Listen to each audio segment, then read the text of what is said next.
Assalamualaikum warahmatullahi wabarakatuh. Kami, mahasiswa Universitas Bengkulu, Fakultas Ilmu Sosial dan Ilmu Politik, jurusan Administrasi Publik dari kelas A.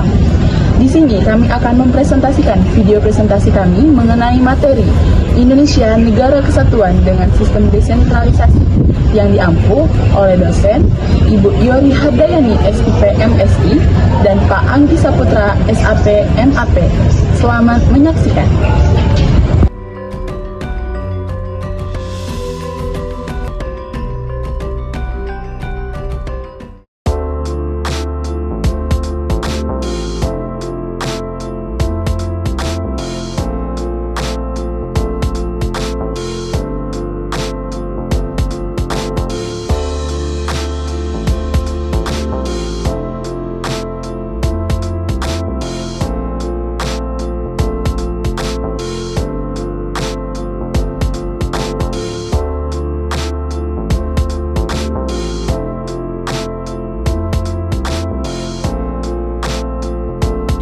Indonesia sebagai negara kesatuan memiliki satu kedaulatan yang berlaku bagi seluruh wilayahnya, yang mana negara kesatuan memiliki ciri pokok yaitu sistem yang terpusat atau tersentralisasi.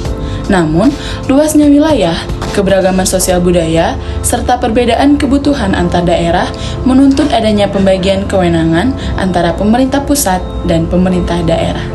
Pada materi ini terdapat beberapa sub-bab materi. Yang pertama, alasan mendasar Negara Kesatuan Republik Indonesia menganut sistem desentralisasi.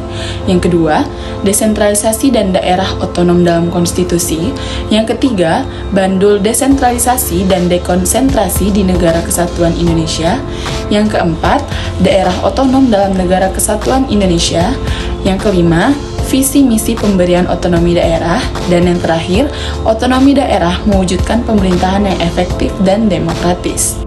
Alasan mendasar Negara Kesatuan Republik Indonesia menganut sistem desentralisasi. Yang pertama, ada alasan sejarah dan kesepakatan para pendiri bangsa. Sejak proklamasi kemerdekaan pada 17 Agustus 1945, para pendiri bangsa menyadari pentingnya menjaga keutuhan Negara Kesatuan Republik Indonesia di tengah keberagaman. Dimasukkannya pemerintahan daerah ke dalam konstitusi menjadi bukti bahwa pendiri bangsa ini bersepakat memilih bentuk negara kesatuan dengan sistem desentralisasi. Hal ini merupakan wujud kesepakatan bersama bahwa kedaulatan tetap berada di tangan pusat, tetapi pelaksanaannya sebagian diserahkan kepada daerah. Yang kedua, ada alasan situasi dan kondisi wilayah. Indonesia memiliki wilayah yang sangat luas, terdiri atas ribuan pulau, serta masyarakat yang beragam secara etnis, budaya, dan kebutuhan. Kondisi ini menuntut adanya pembagian kewenangan agar pelayanan pemerintahan lebih efektif. Desentralisasi memungkinkan daerah menyesuaikan kebijakan dengan situasi lokal, sehingga pembangunan lebih merata dan kebutuhan masyarakat dapat dipenuhi secara lebih cepat dan tepat. Desentralisasi dan daerah otonom dalam konstitusi. Amandemen Undang-Undang Dasar 1945, pergeseran sistem pemerintahan daerah. Amandemen Undang-Undang Dasar 1945 membawa perubahan mendasar dalam pengaturan pemerintah daerah. Jika sebelumnya peran pemerintah pusat sangat dominan, setelah amandemen ditegaskan bahwa daerah memiliki otonomi yang lebih luas untuk mengatur dan mengurus kepentingannya sendiri. Konstitusi hasil amandemen memberikan dasar hukum yang lebih kuat bagi desentralisasi sekaligus memperjelas kedudukan daerah otonom dalam kerangka Negara Kesatuan Republik Indonesia. Pergeseran sistem sentralisasi ke sistem desentralisasi sebagai wujud reformasi. Reformasi menandai pergeseran dari pola sentralistik ke arah desentralistik. Sistem yang dulu menempatkan pemerintah pusat sebagai pengendali tunggal dianggap tidak lagi sesuai dengan kebutuhan bangsa yang beragam dan wilayah yang sangat luas. Desentralisasi dipandang sebagai solusi untuk mendekatkan pelayanan publik, meningkatkan partisipasi masyarakat, mempercepat pembangunan daerah, serta menjaga persatuan dengan memberi ruang bagi daerah untuk berkembang sesuai potensinya. Bandul desentralisasi dan dekonsentralisasi di Negara Kesatuan Indonesia. Sebelum memasuki ranah yang lebih jauh, saya akan menjelaskan mengenai apa sih bandul desentralisasi. Bandul desentralisasi mengacu pada dinamika atau pergeseran fokus dalam penerapan desentralisasi. Dan bandul desentralisasi terbagi menjadi dua. Yang pertama, mencari titik keseimbangan antara sentralisasi dan desentralisasi. Penjelasannya yaitu bandul desentralisasi dan desentralisasi menimbulkan tarik-menarik antara pusat dan daerah. Dalam negara kesatuan dan kewenangan tetap di pusat, tetapi sebagian dilimpahkan ke daerah.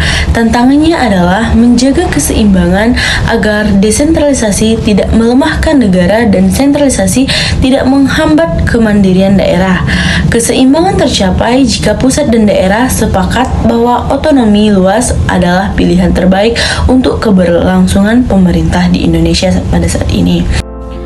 Poin penting yang kedua dalam bandul desentralisasi dan dekonsentralisasi di Negara Kesatuan Republik Indonesia yaitu hubungan pusat dan daerah dan memiliki dua pola, yaitu pola keagenan dan pola kemitraan. Apa sih maksud dari hal tersebut? Di sini saya akan menjelaskan dari bandul desentralisasi dan dekonsentralisasi. Indonesia menganut prinsip negara kesatuan. Hubungan keagenan dan kemitraan menjadi suatu hal yang paling penting dan relevan, serta memiliki keterikatan. Hubungan pusat dan daerah dibangun melalui dua pola, seperti yang saya jelaskan tadi, yaitu pola keagenan. Pola keagenan merupakan yang menjalankan kewenangan pusat, dan pola kemitraan di mana daerah diberi otonomi dan mengatur urusannya.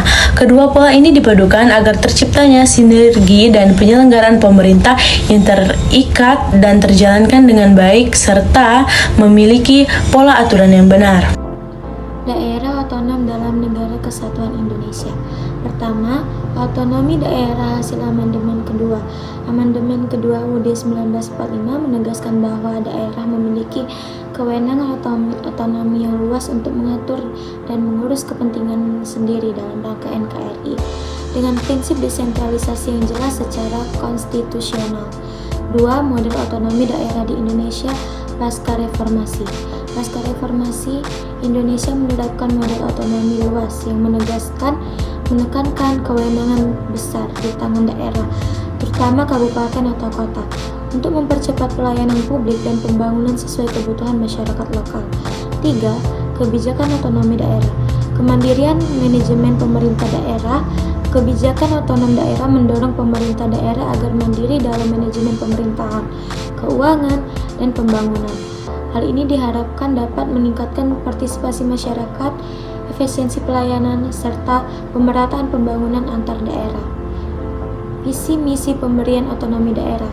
Yang pertama, visi pemberian otonomi daerah adalah mewujudkan pemerintahan yang demokratis, efektif, dan dekat dengan rakyat melalui pelimpahan kewenangan dari pusat ke daerah.